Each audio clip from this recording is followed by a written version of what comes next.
is Los Angeles. Our Lady, the Queen of the Angels, as the Spaniards named her, the fastest growing city in the nation. It's been called a bunch of suburbs in search of a city, and it's been called the glamour capital of the world. A mecca for tourists, a stopover for transients, a target for gangsters, a haven for those fleeing from winter, a home for the hard-working. It is a city holding the hopes and dreams of over 2 million people.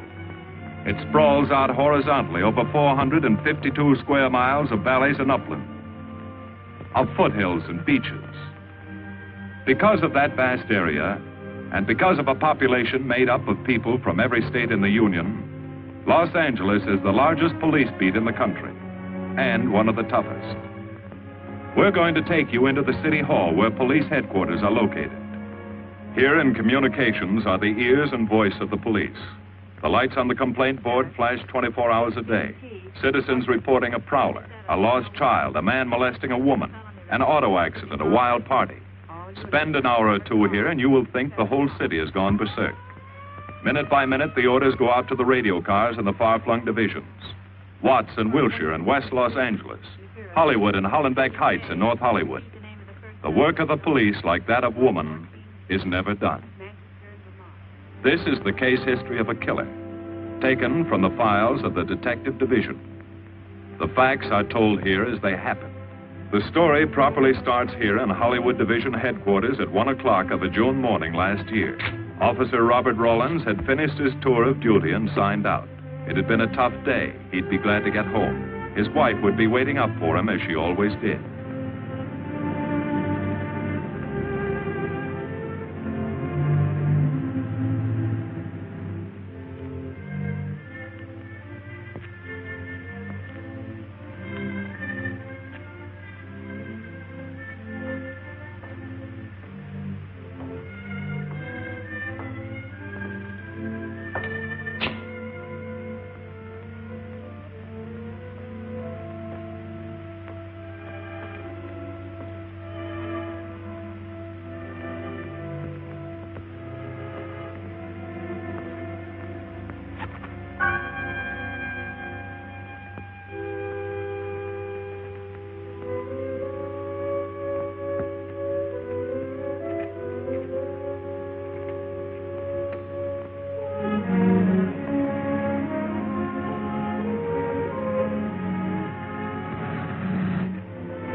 Hey, fella. Come here. What were you doing back at that radio shop? Just looking. I was on my way home. Live around here? Yeah, a couple blocks down. Let me see some identification. Sure. Yeah, I guess I forgot my wallet. Look, lad, I've got to see some identification. How about my Army discharge? I got it right here.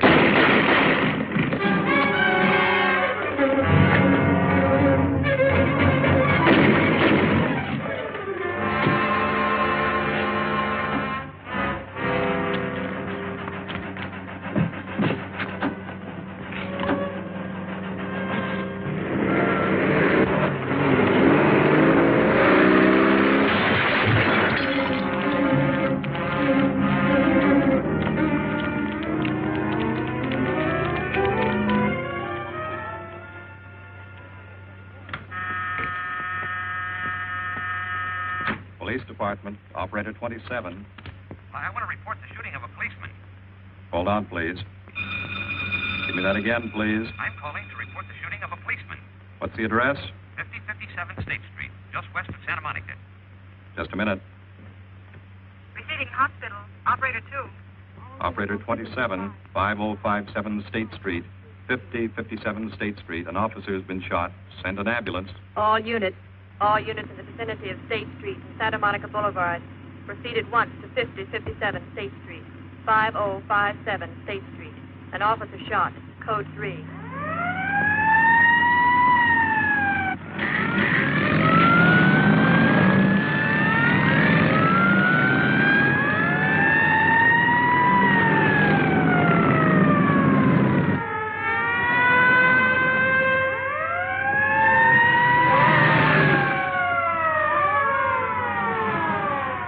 To Control 1. Control 1 to 80K. Go ahead. This is Breen. Instruct homicide to throw out a dragnet and pick up all suspicious characters in the area of the shooting. Also notify Sergeants Marty Brennan and Chuck Jones to report to me at the scene of the crime. Control 1 to 80K. Roger.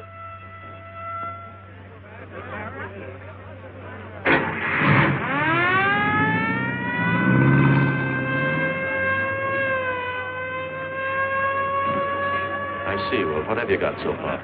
Well, not much, Captain Breen. A couple of cartridge cases. Oh, Marty, Chuck. Hi, Cap. Eyewitnesses? Who was first on the scene? Reported it. I was. I live here. I'm a light sleeper, but my hearing is good. And my Did cat... the officer say anything before he collapsed? Yeah, he gave All a description of the fella. On the shooting of the officer.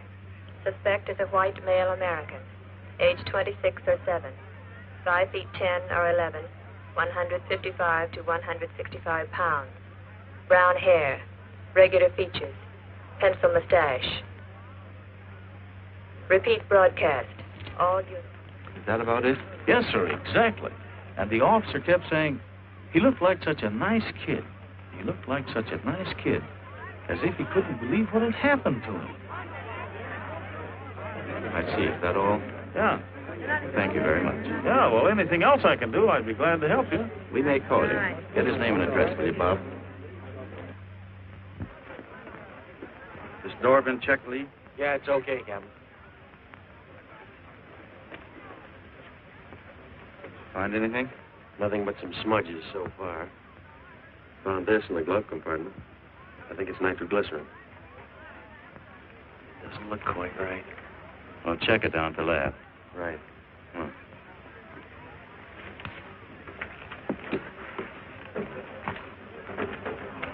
Open this up, Joe. No key, Captain. Let's try it open. Give me that bar, Frank.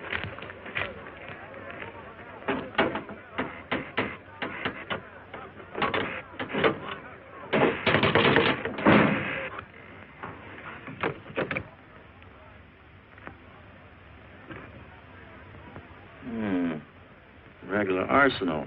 Yeah, get a load of that. What is it? I don't know. It looks like some kind of an electrical device. United States Navy. Either stolen or war surplus. Send all this stuff down to the lab and check the serial number on that Navy equipment. Yes, sir. Captain Brady. We found these in the weeds over by the radio store. What do you got? A pair of cloth gloves, Captain. Well, he thought of everything, didn't he? All right, give them to one of the technicians. Yes, sir. Marty, you and Chuck come along with me. Let's go downtown and see what they've picked up in the dragnet. Right.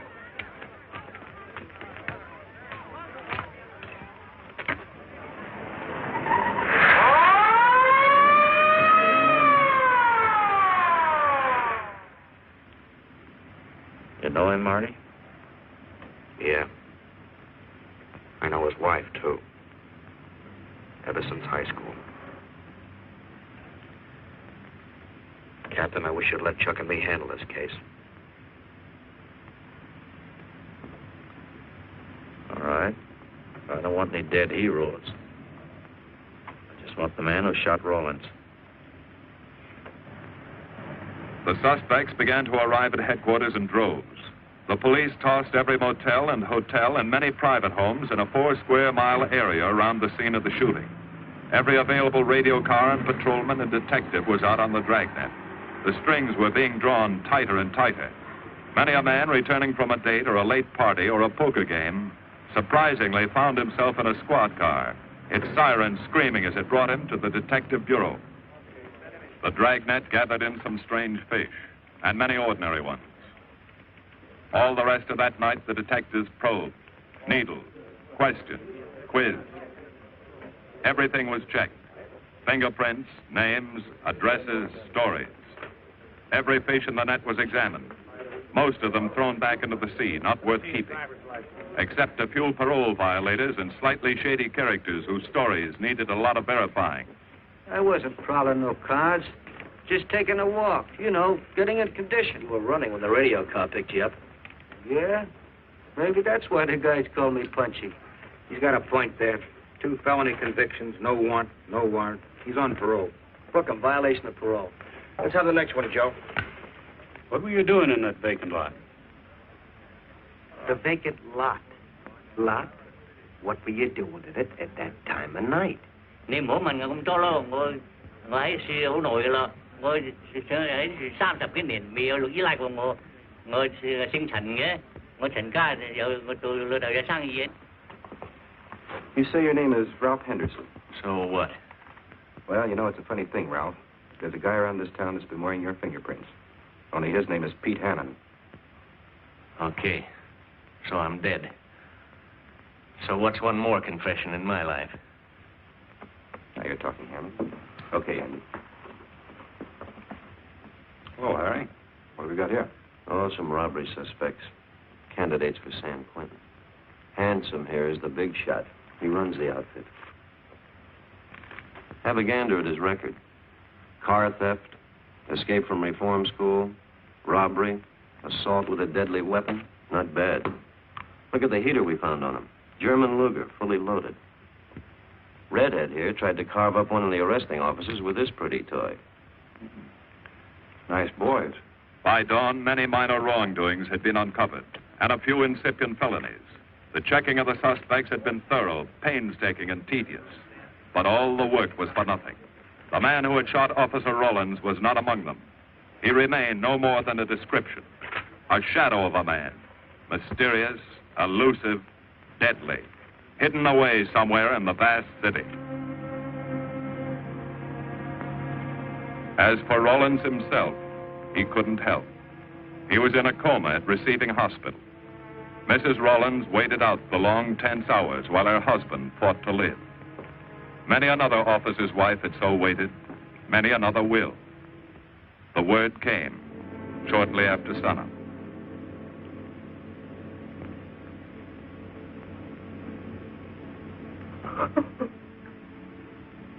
Oh.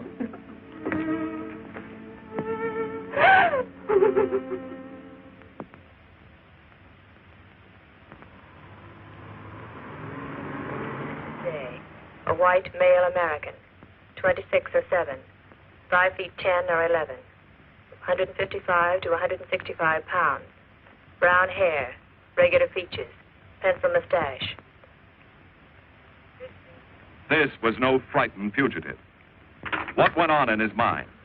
Why had he set his hand against his fellow men, taken the life of another, of a stranger, of a man who was merely doing his duty? He must have some plan, some goal that called for sudden death to anyone who got in his way.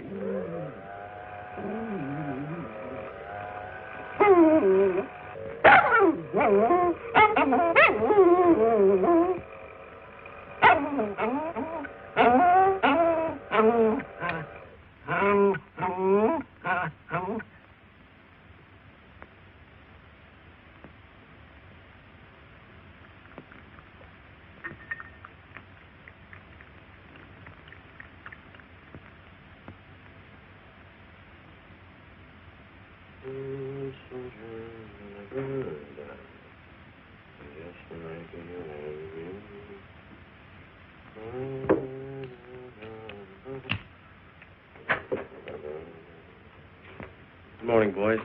Morning, Lee. Hi, Professor.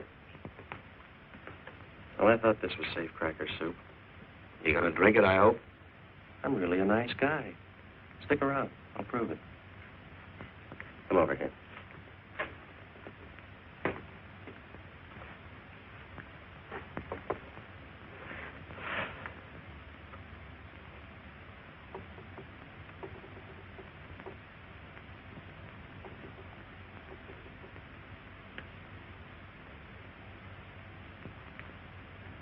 Hold this for me, will you, Chuck?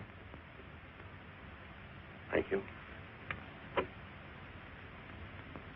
Now, if you'll hand me that hammer, Marty. Thank you.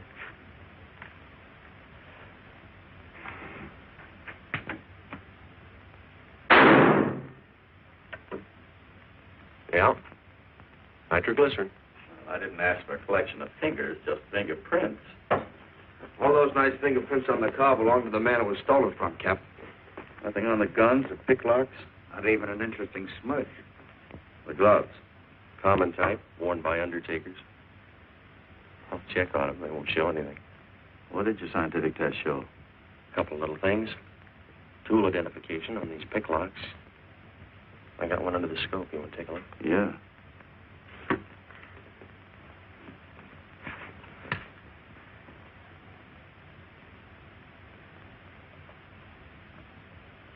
Take a look. I see. Well, it seems to tie the tool up with the lock. If that microscope could only tell us who did it. I'm working on that. No, only an amateur would carry that liquid dynamite in a car. This boy's no amateur. Took the precaution of desensitizing it so it'll take normal shock. Took a lot of other precautions, too. No fingerprints, no identification, nothing definite. Except he's scientific. Knows electricity. Is inventive. Yeah. And happy on the trigger. This is Captain Breen. Get me Captain Stevens a burglary, will you? I hate to disappoint you, Lee, but I think you've come up with something. Hello, Steve? How are you? Did your daughter's marriage come off all right? Good. Look, Steve, on those burglaries of electrical equipment lately, were there any where picklocks were used to gain entry? Good. Well, let me know if there's another report of one, will you? I've got an idea the Rawlins killer may be tied in with those. Fine. And give my regards to the newlyweds, too. So long, Steve. Well, what are you waiting for? You've got a job, haven't you? Get going. Yeah, let's go, Junior. Hold this for me, will you, Lee? Thanks. And so, with no fingerprints and only a vague description to go by, Sergeant Brennan turned to the modus operandi file. A criminal, like any human being, has his own habit patterns, unconscious traits that can lead to his downfall.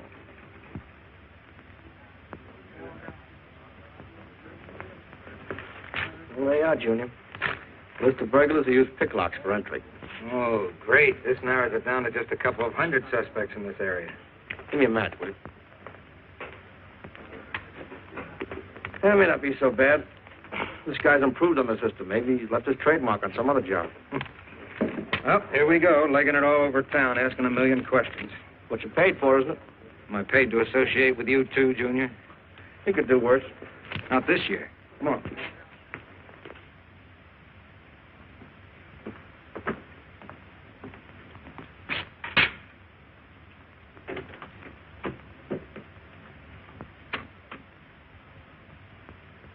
Car 12, car 12, in the 10,000 block on Mississippi. A 394-15 disturbance.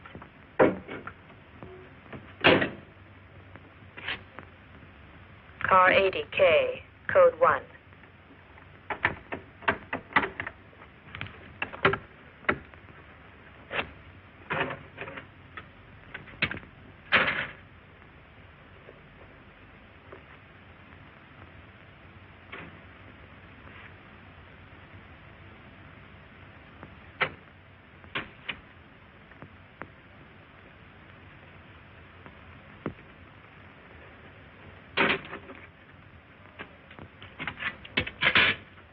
All units. On the broadcast of the suspect arrested in the shooting of patrolman Rawlins. Cancel the cancellation. Suspect released from custody.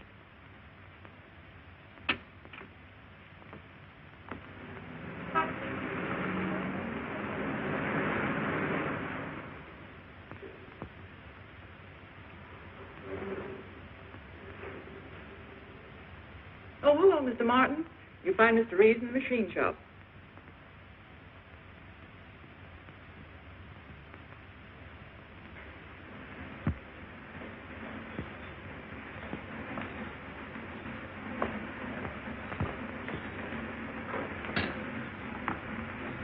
Hello, Roy. Glad to see you.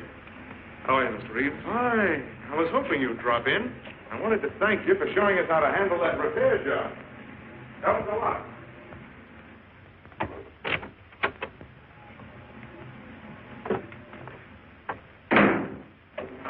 Oh, what have we got this time?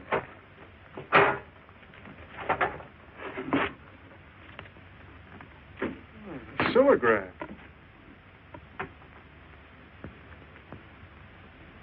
Well, there are plenty of these around, Roy. Not like this one. Yes, I see. I suppose, as usual, you've added your own improvements. You know, it seems wrong that a man of your talents should bother consigning equipment for rental. I'd like to see you devote yourself entirely to experimental electronics. It'll come one day. I'll have a place like this. Well, why wait? I've got a pretty good setup here.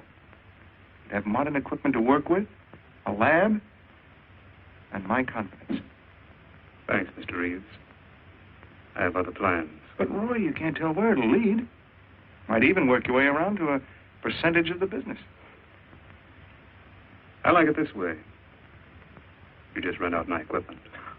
All right. All right. But if you should change your mind... I'm not likely to change my mind.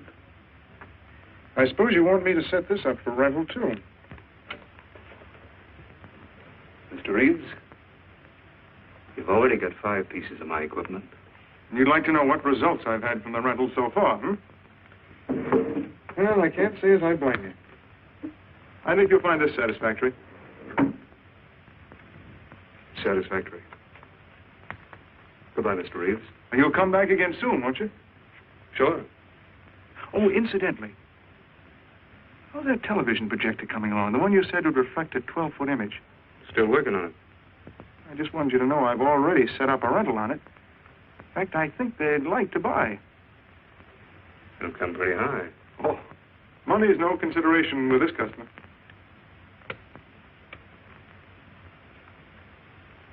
Tell him he can pick it up tomorrow. I thought you said it wasn't finished yet. It'll be finished.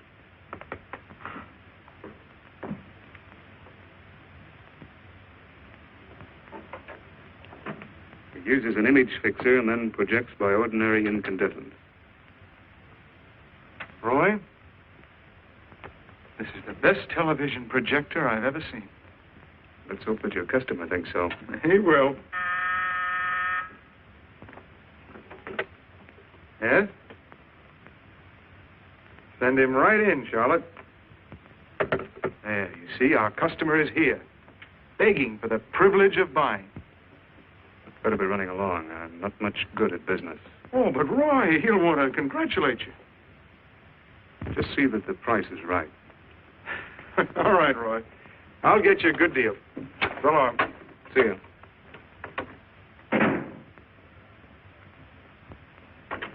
Well, Mr. Dunning, come in. Isn't it a beauty?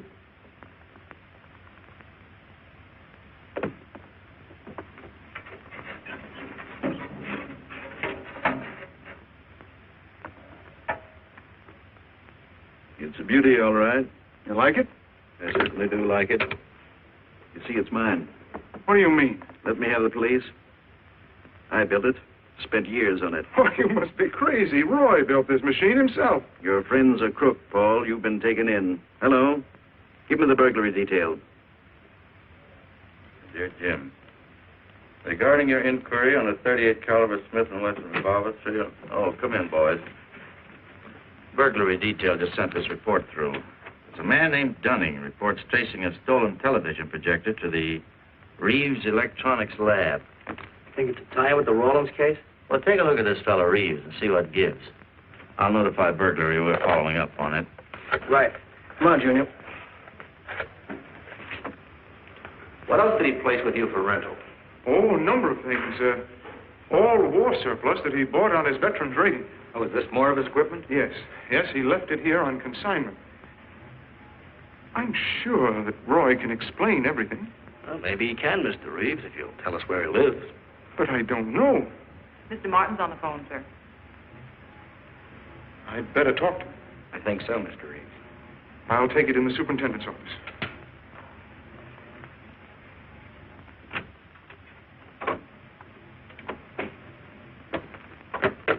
Tell him that you sold the set, and his money's waiting for him here. Find out what time he's coming by. Put Mr. Martin on.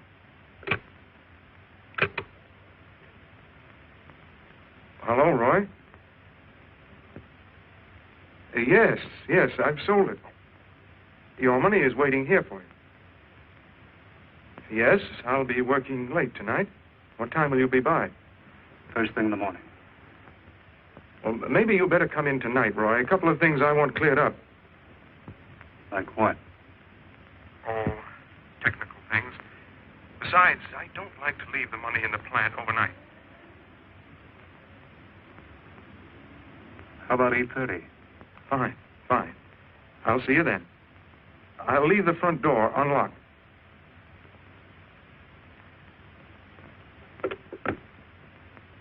You'll be here at 8:30.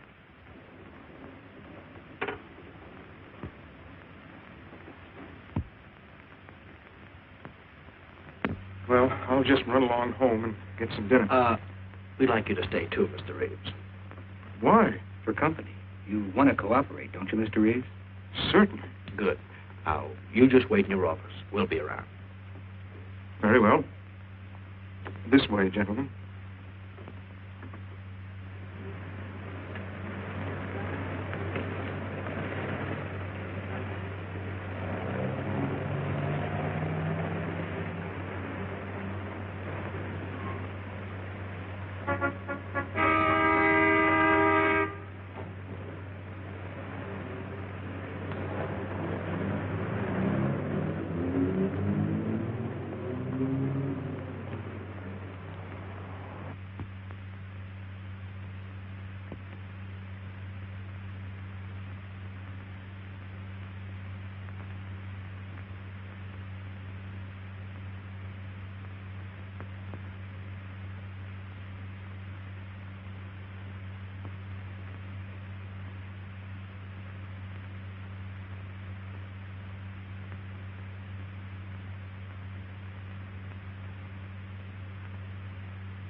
Reeves.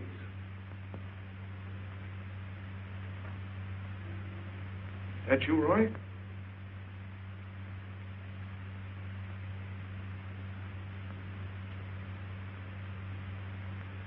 outside and block that alley door.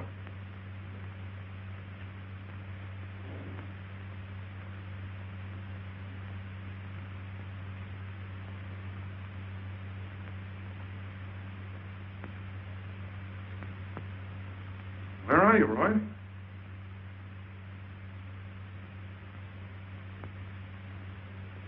Who's in here? No one. I'm alone.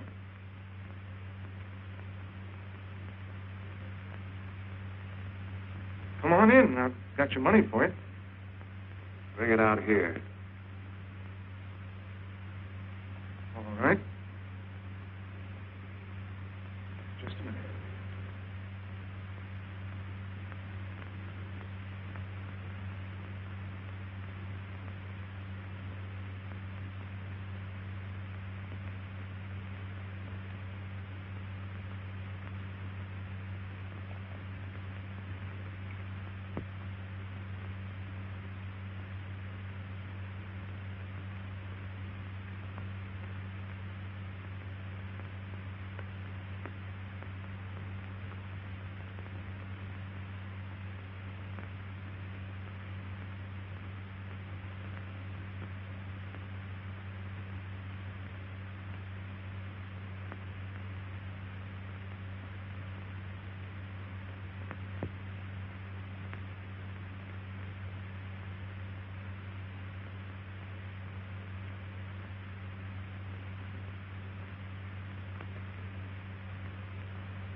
No. None of them even looks like Roy Martin. He had such a fine face. Didn't keep you from carrying a gun. Or didn't you know that? No, I didn't. I told you all I know, all he ever told me. What about his friends? Didn't he have a girl? No, I don't think so. He had no interest in anything but electronics. Where did he pick up the subject? Books, magazines. Mostly from the Signal Corps. He was attached to a radar unit. Get a teletype off to the War Department. That might help. Yes? Ready on your call to receiving hospital, Captain Breen. Hello, this is Captain Breen.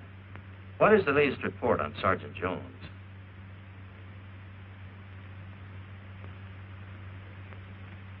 I see.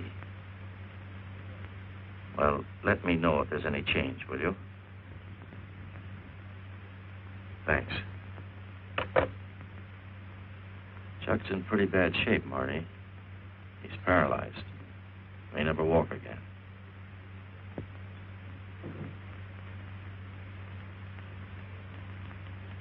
Oh, I'm sorry. It's funny that Martin showed up at 7 when he told you he wouldn't be there till 8:30. I don't know why. Except he was always unpredictable. I'll tell you why. Because you warned him. That's why he came early. That's why he came in the back way. But you heard me tell him the front door would be open. And the key to let him in the back way? He must have had one made. Why don't you tell us the truth? Marty.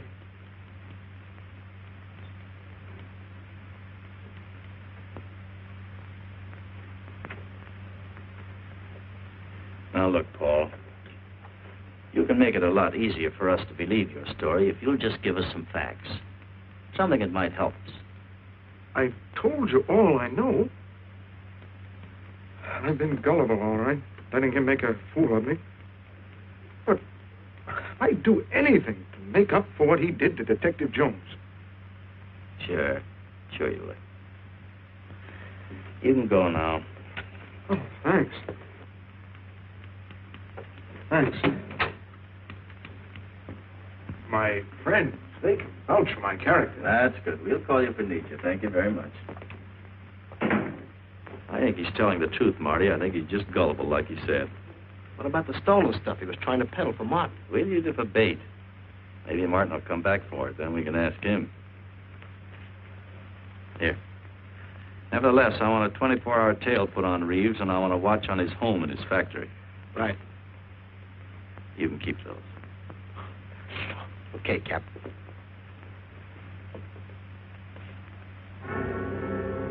And now the killer changed his tactics, his modus operandi. It would baffle the police. They always expected burglars to remain burglars, not go in for stick-ups. They'd never tie this up with him. So wearing a variety of disguises, coming and going like a shadow, ready to kill if cornered, he struck the bottle stores in a one-man blitz that had the robbery detail dizzy.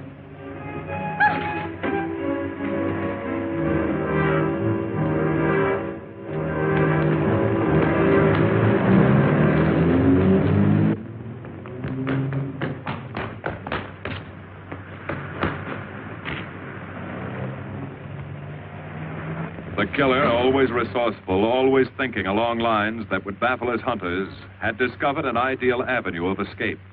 Under Los Angeles is a vast and intricate system of huge storm drains built to siphon off the flash floods of the rainy season. Many of the tunnels are large enough for 2 cars to drive abreast. Here were 700 miles of hidden highways. Ideal for the use of someone who needed to hurry from place to place without being seen. Ideal as a hiding place for guns and supplies in case of emergency. What is it, Lee? Well, the reason I asked you to come over is I think I've hit on something. An identification? No, not quite, but a tie-up. Now, these are the shells from the gun that killed Rawlins. These were fired in the liquor store holdup in which the bandit got away. And these were fired at Chuck. Now, as you know, every ejector, even in guns of the same model and caliber, is different. Each one leaves its own markings on the cartridge casing. Now, look at these fine striations. This deep gouge. The same on all three. In other words, the man who killed Rawlins and the man who shot at Jones and Brennan, the stick-up who's blitzing the liquor stores are all the same man. Right. All we need to know is what that man looks like. Get me Chandler in robbery, will you? I've got an idea about that. Also, it'll give us a chance to see if Reeves is on the level with us. Steve, Breen, about those blitz holdups you're on. Round up all the victims and have them down here tonight, will you? Oh, it's just a little scheme. Thanks, Steve.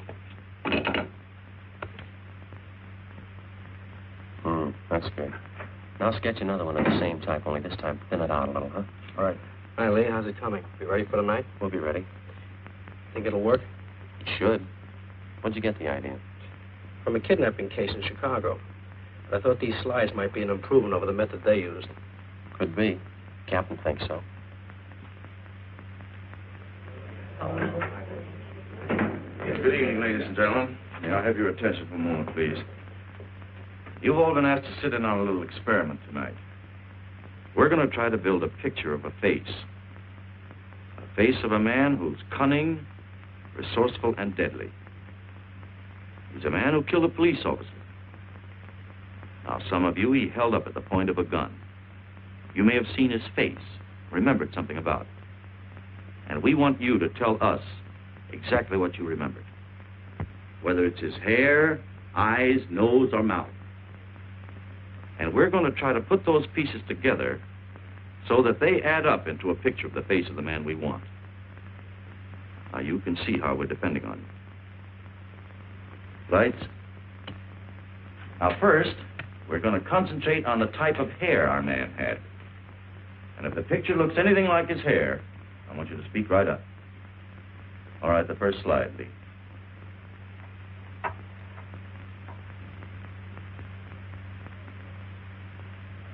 His hair had waves in it, well groomed. That's the idea, Miss Smith.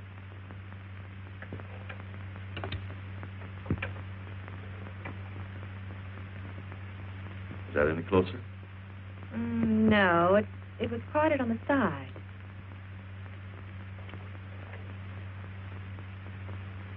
Oh, that's more like it, except it was thicker.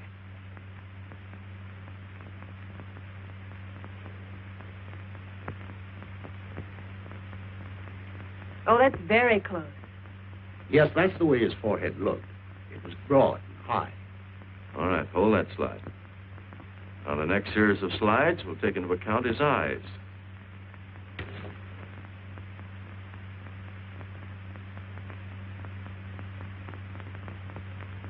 Oh, 1 minute, please. Wait, 1 minute. His eyes were a little like that. Maybe a little smaller, like beads. Go on, Lee.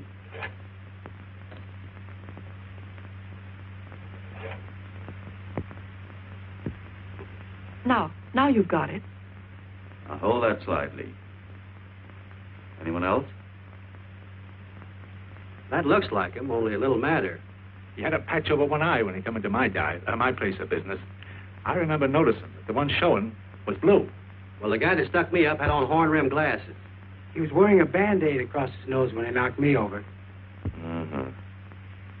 All right, hold that, Lee. Well, so much for the eyes. Go ahead.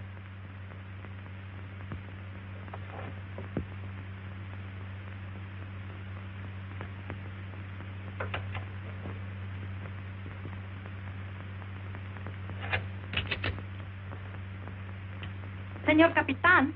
Yes, Miss Montalvo? Ay, ¿cómo se dice en inglés? A sus órdenes, señorita. Ah, qué bien. En este bandido, la nariz fue chata, como aquella, pero un poco más chata y más ancha. Like that, Captain, but more snub, wider. Try another one, Lee. Como aquella, casi la misma. She says that's about it. Thank you very much, Miss Montalvo. Get Reeves. Any more comments? That's pretty close, all right. Pretty close. Perfect. All right, now we'll start on the mouth and chin. The next series, Lee. I think his lower lip stuck out more. The mouth was thin and mean, like it never laughed. Go ahead. Something like that, but thicker lips. There. That's it. That's him. All right, now hold that right there, Lee. Oh, come in, Mr. Reeves. Good evening, Captain. Did you ever see that face before? Why, it's Roy. Except for the hair being a little lighter and the eyebrows heavier. It's Roy. You're sure? I'm positive I'd know him anywhere. Lee, I want to retouch the photograph. Now lighten the hair and give more body to the eyebrows. Right. Lights. That's all. Thank you very much. You've been a great help. It's positively amazing how you found out what he looked like. Well, we're looking for an amazing criminal, Mrs. Johnson. Thank you and good night. Good night, Captain. And so the face of the unknown killer, built up from fragments of evidence, was sent out all over the country. To chiefs of police, to sheriffs, to county constables and county jailers, to the wardens of prisons, to all postmasters and postal inspectors, to the agents of the Treasury Department, to the FBI. They showed that picture to the inmates of jails and prisons, to men with a wide acquaintance among the cat burglars and the violence boys. Informers and con men and sharpshooters were quizzed, those on the fringe of crime and those deep in the rackets. Many wanted to help. Nobody could. No one in the underworld recognized that mysterious face. He was as unknown as if he had lived in the 16th century.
Reeves.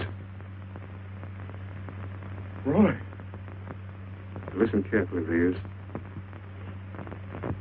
Control yourself. I know you're alone in the house. Act like you're alone. Cops are watching every move you make. Police here? They got you staked out like a muskrat hide, watching you around the clock. Here at your plant, tailing your car. Sit in that chair. We got 3 books.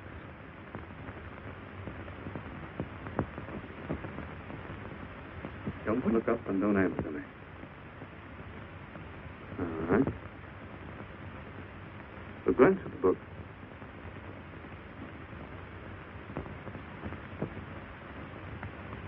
Pick one of them.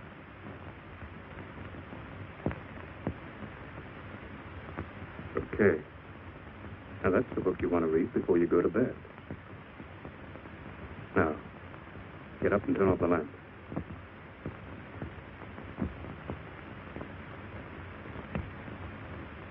Come here. Come here.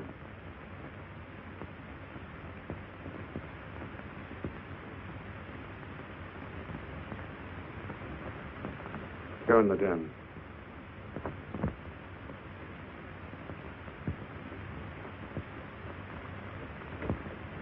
Follow the straight stack.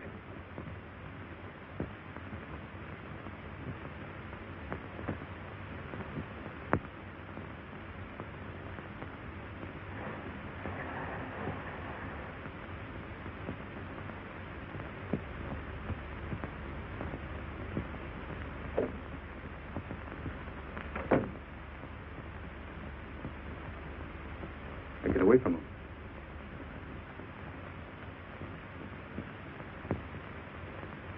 What do the cops know about me? Not very much, Roy. No fingerprints. They haven't even got a picture of you. They're trying to make one.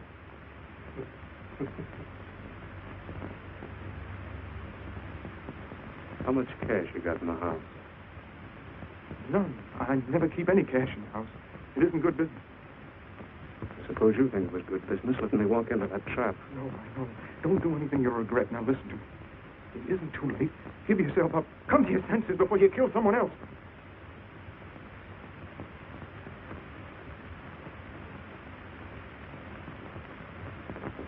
What do you mean, someone else? What do you mean? Nothing. The two officers, they said one of them might die.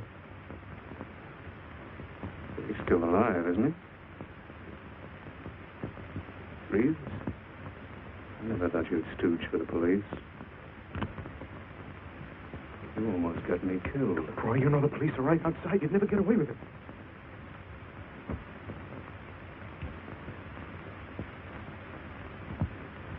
That's right. Now you're being sensible. I know there's money here. Where is it? Don't worry. I'll get it.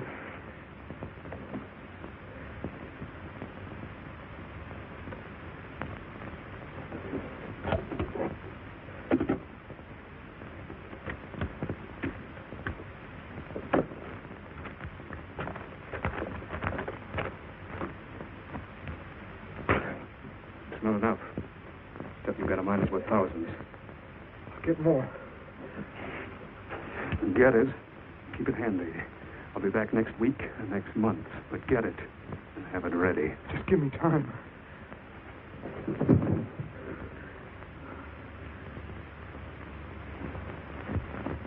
Oh! Look, I don't want policemen outside my house following me around. That's what made Roy suspicious. I'm leaving in the morning. I'm afraid I'll have to disappoint you, Paul. Unfortunately, you're our bait. I won't do it. I've done enough. Look, no one's done enough until we find this killer. I asked you to keep a sharp lookout on this house, Marty. I did. Two of the best undercover men in the department were assigned here. That didn't keep Martin from getting in. What's the matter? You tired?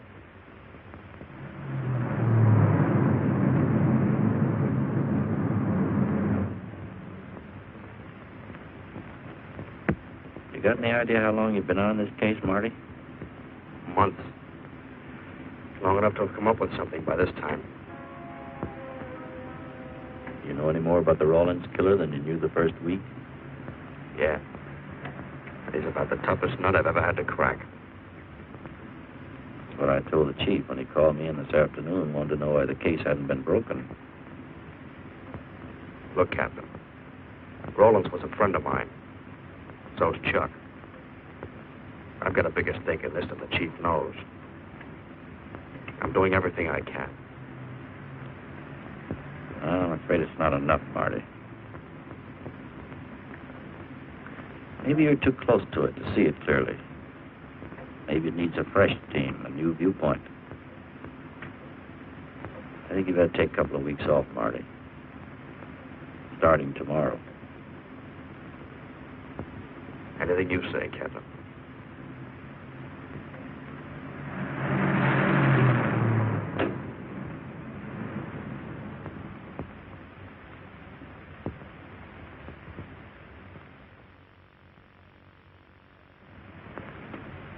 Hiya, Marty.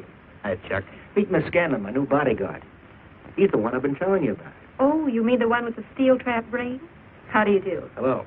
Has this guy been behaving? After a fashion. See, she takes me out in my go-kart, puts me to bed, wakes me up, dresses me. You're perfectly capable of dressing yourself now, Mr. Jones. I'll be back in a few minutes. Well, how's it been going, Junior? Oh, pretty good, Chuck, pretty good. Is that why you're off the case? How'd you know? Breen was in to see me this morning. Oh. Suppose he also told you they put a new team on the case. He told me everything. Yeah. Let's see what his new boys dig up. Well, maybe they'll examine the facts of the case a little more carefully. What facts? That our man's sharp, that he's intelligent and works alone, that he has no record, never leaves a fingerprint and knows every move we make. Sure, plenty of facts, only they add up to nothing. Sure, forget it. You got yourself a 10-day vacation. Go on down to the beach, get a suntan. By the time you get back, the case will be broken. Isn't that what you want? You know better than that. All I know is what I hear. You sit there batting your gums about how the old man let you down. Maybe he's trying to wake you up. He's got a funny way of showing it. There you go, flying off the handle. Always taking things for granted. I wish I could get up and boot some sense into you. He knew what this case meant to me. He still does. That's why he's trying to get you mad enough to do something about it. You don't really figure that's his idea, do you? I know it is. It's a tough case, Chuck. Not an angle, nothing to go on. You'd know what I meant if you were out working with me. I have been working with you. That's all I've had to do lately, just sit around studying what little facts we have, trying to figure out who he might be. You know the kind of a guy we're up against, then. I tell you, Chuck, this guy's a genius the way he operates. As if he were right there with us every time we go out after a lead. Oh, sure. Breen's been tipping him off just to make you look bad. Yeah, almost like that. Well, he beats us to the punch every time. There's your angle. You just hit it on the head, but you don't see it. Look, start at it. 1, he's unknown to the underworld. 2, he beats you to the punch, right? And 3, it's almost as if he were with you. Isn't that what you said? Yes. We'll tie that up with a lot of other little things, like the fact that he uses a police gun and the accuracy of the shooting. Anybody could buy a police gun, and the Army could have taught him how to shoot. Yeah, but who taught him how the police operate? Oh, I know what you're driving at, Chuck, but a cop. Those things happen. Yeah. Now, if I were still in the case, I'd start with our own department first, then Santa Monica, Culver City, Burbank, Pasadena. See you later, Junior. Hey, don't let him out of your sight, beautiful. It's the first time in years he's used his head.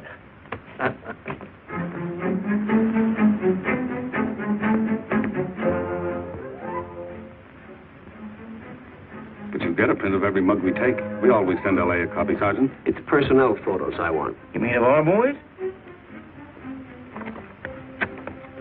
That's Rawlins' killer, isn't it? That's right. You've checked your own department. We did that first.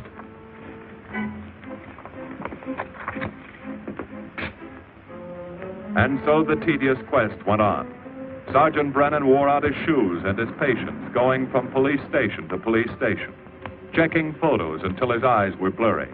For police work is not all glamour and excitement and glory. There are days and days of routine, of tedious probing, of tireless searching, fruitless days, days when nothing goes right, when it seems as if no one could ever think his way through the maze of baffling trails a criminal leaves. But the answer to that is persistence, and the hope that sooner or later something will turn up, some tiny lead that can grow into a warm trail and point to the cracking of a tough case.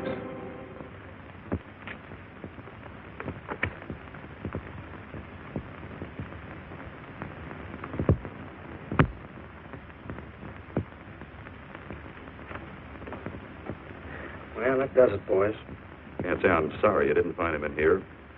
I'd hate to think it was a cop. Doesn't seem to be anybody. Just a lot of pieces of a face that never existed. Do you mind if I see that again? Sure, frame it. Put it on your dresser. Wait a minute. He wasn't a cop. He was a radio technician right here in our dispatch office. What did you say? I'm saying he worked here in 42. Well, come on, give. I remember the kid well. He was sort of strange, never bothered with anyone in the department, just kept to himself. But he was in line for promotion when he was drafted. Where was he living at the time? I don't remember. Try the dead files. He never asked for his job back after the war. I remember writing to him about it, though. He was an excellent worker. Oh, yeah, here we are. Yeah, this is it. Took a while before he answered, but like he says in the letter, he wasn't interested.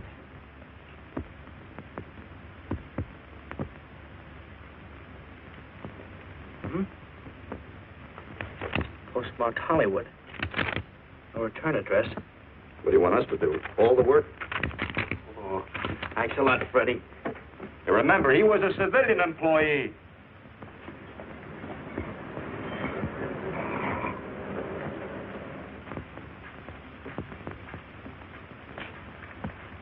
Well, how about it? Anybody recognize him? Not on my route. I never saw him before. Yeah, okay, fellas, thanks very much. I thought for a minute... He had that face. I wondered. Yeah? Well, this may not mean anything, but he looks like a guy that's on my route. He never gets any mail, but I see him around there all the time. He lives in one of the courts. Where? Come on, I'll show you. It's not that easy. What time does your route take you past those courts? About 9 o'clock. Why? Just thinking.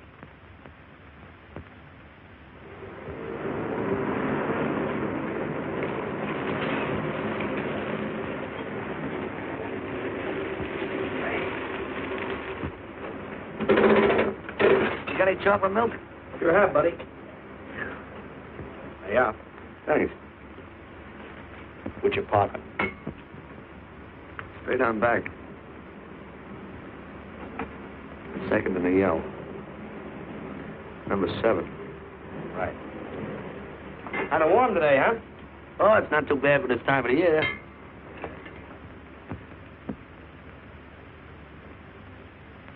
Good morning. Morning. You're new in the route, aren't you? We had substitute. What happened to the other fellow? Sick. Oh, what's the matter with him? I don't know. I catch everything. Hear about it on the radio, and next morning I got it. Too bad. You aren't very social. The regular fellow always stops and talks to you. Sorry, Letty, I'm a little late this morning. I was hoping maybe you could help me. There's something very funny going on in this court. Yeah? I was scared to go to the police with it. I thought maybe I might be poisoned. What? Yeah. By the manager. She's a witch. She's a what? A witch. She puts poison in my milk. Oh, I see. Look. You switch the bottles when she isn't looking, see? Drink our milk. Then you'll be safe, right?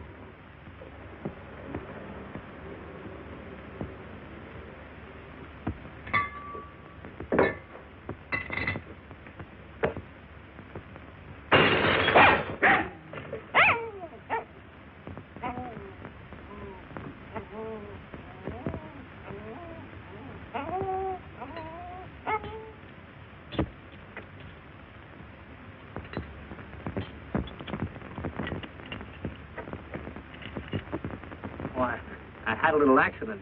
Got a mop, I'll clean it up. Leave it be. I'll clean it up myself. Okay, mister.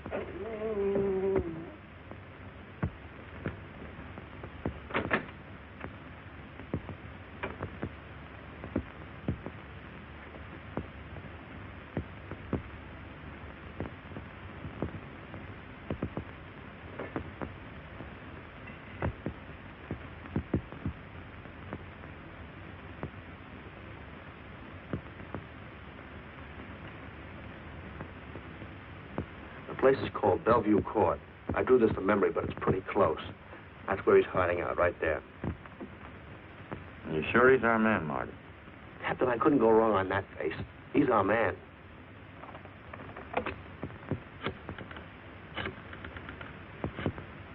Now, there are 5 cottages in this area, and 2, number 6 and 7, in the L at the end of the row. Our man lives in number 7. This building department plan will show you the whole layout. It's bounded on 3 sides by Fuller, Santa Monica, and Poinsettia. Now, the court is partly surrounded by a high wall. Breen, homicide. Good. You keep your eyes open until we get there. Morgan has just gone into his bungalow alone. Any questions? All right, you all have your instructions. Let's go.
We're out on time.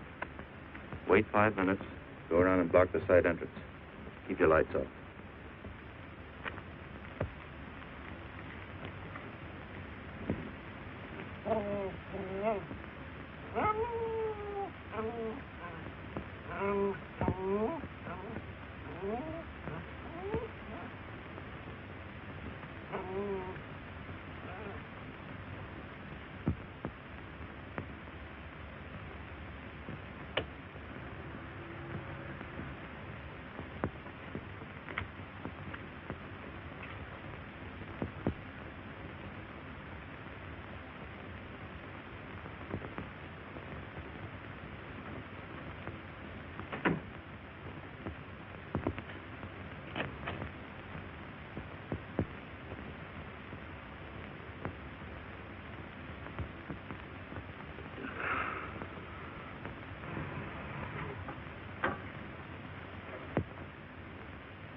Car in a hurry.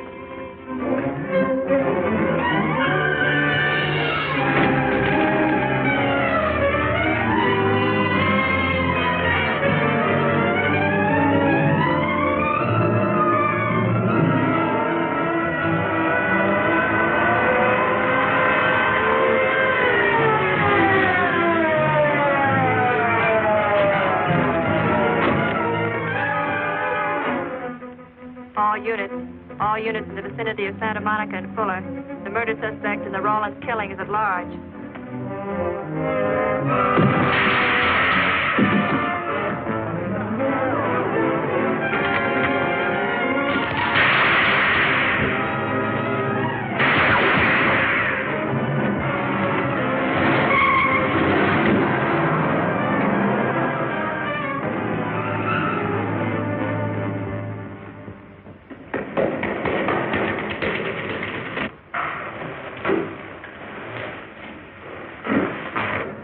A map covering the storm drain system in this area. Get it? Meet me at Venice and Garfield. Jones, Miller, you stay here in case he comes up for air. I want a man at every other drain entrance along this line. Got to come up somewhere. Come on, Marty. You're driving.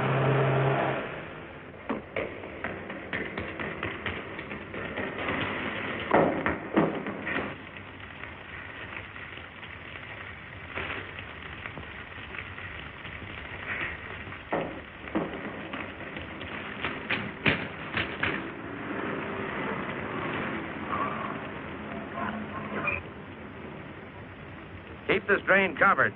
It's liable to pop out anywhere.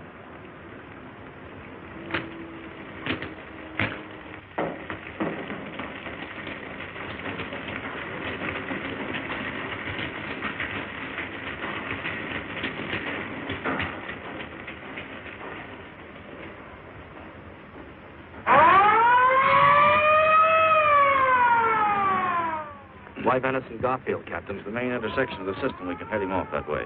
ADK to Control 1. Clear frequency 7. This is an emergency. Control 1 to all cars on frequency 7. Stand by. Control 1 to ADK. Go ahead. Notify homicide. Send the following to Venice and Garfield.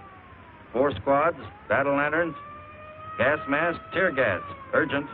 This is a code 3. Control 1 to ADK. Roger.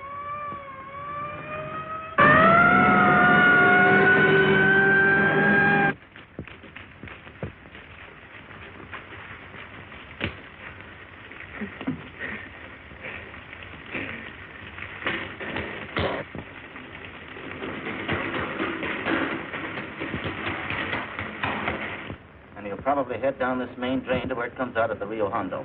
Now, you take your squad and cover that exit. Right. Keep all spare radio cars cruising back and forth along this main street. Watch the curb inlet. We'll go in here.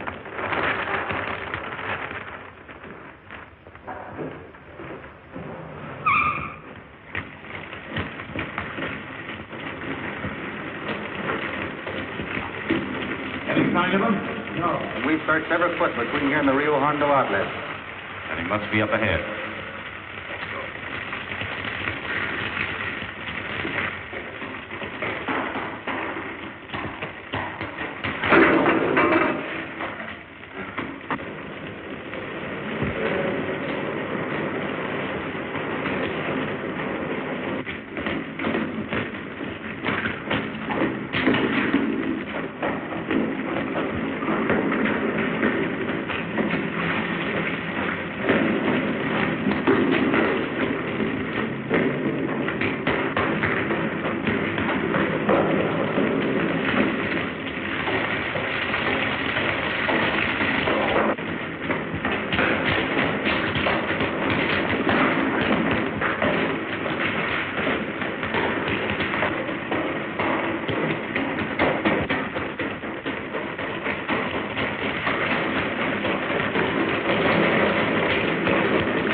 Yes, son.